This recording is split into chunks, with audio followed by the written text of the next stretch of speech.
What is benchmarking? How to measure your portfolio's true performance. As a wealth and investment advisor, one of the most common things I hear from clients is, well, the S&P is up 10% this year, and I'm only up 6%. Why am I underperforming? Here's the truth. You are not the S&P 500. You're not 100% US equities. You're a diversified investor with a portfolio that includes stocks, bonds, alternatives, and maybe even commodities. So how do you measure your portfolio's performance? That's where benchmarking comes in.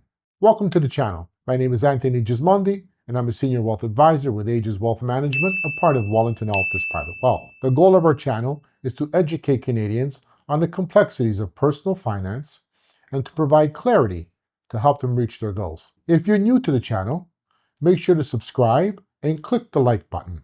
Today, we're going to break down what a benchmark is, how to build one that reflects your portfolio, and how to use it to measure your performance the right way. What is a benchmark? A benchmark is a standard or index grouping used to evaluate the performance of your investment portfolio.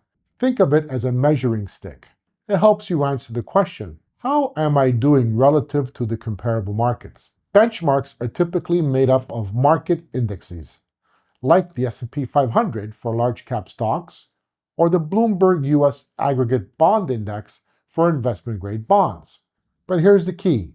Your benchmark should reflect your portfolio's asset mix, not just one part of the market. Why you're not the S&P 500? Let's go back to that client question. The S&P 500 is up 10% and I'm only up 6%. If your portfolio includes 60% equities and 40% fixed income, you shouldn't be comparing yourself to a 100% equity index. That's like comparing a hybrid car to a race car. They're built for different purposes. Your portfolio is designed for your goals, your risk tolerance, and your time horizon. And your benchmark should reflect that. How to build a proper benchmark? Here's how we build a benchmark that actually makes sense. Step 1, we identify your asset allocation. Let's say you have a 60-40 portfolio, 60% equities, 40% bonds. Step 2, we match each asset class to an appropriate index. For equities, it could be the S&P TSX Composite, which is Canada, the S&P 500, which is the US, or the MSCI International.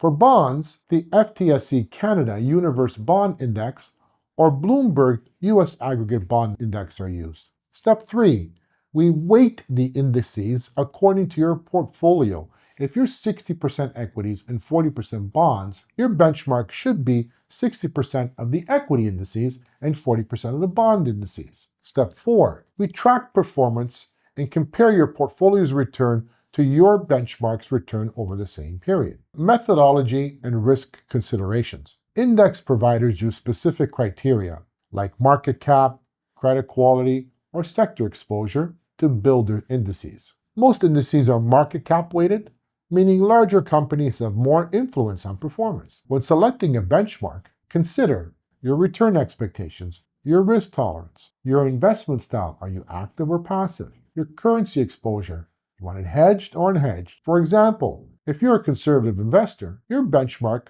should reflect lower volatility and higher credit quality. Using a benchmark to evaluate performance. Once you have a benchmark, here's how to use it.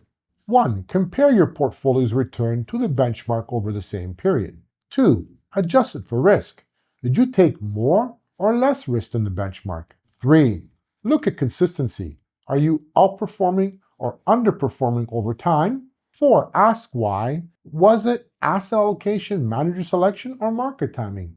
Remember, the goal isn't to beat the benchmark every quarter. It's to ensure your portfolio is aligned with your goals and performing as expected over time. Benchmarking is one of the most important tools in your investment toolkit, but only if you're using the right benchmark.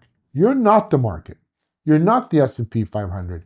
You are a diversified investor with a personalized strategy. Make sure you're measuring your performance against a benchmark that reflects your portfolio, not someone else's. If you found this video helpful, give it a like, subscribe to the channel, and drop a comment if you have questions about benchmarking or portfolio performance. Thanks for watching, and I'll see you in the next video.